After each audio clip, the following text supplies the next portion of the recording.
সেই জুতোটাই খুব তাড়াতাড়ি ছিঁড়ে যায়।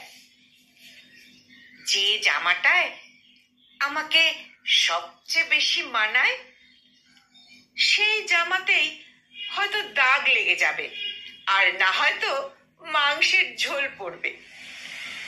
যে ঘড়িটা আমার হাতে সবচেয়ে বেশি মানায় সেই ঘড়িটার হয়তো ব্যাটারি নষ্ট হয়ে যায় কিংবা বেলটাই ছিঁড়ে যায়।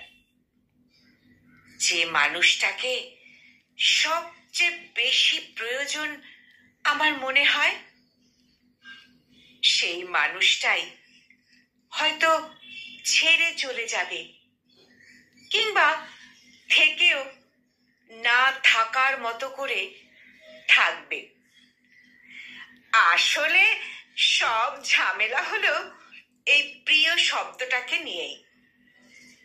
যে জিনিসটা আমরা সবচেয়ে বেশি যত্ন করে রাখি সেই জিনিসটাই আমাদের কাছে কম সময়ের জন্য আসে। সংকলিত এই প্রতিবেদনটির কণ্ঠ প্রয়াসে আমি নিবেদিতা।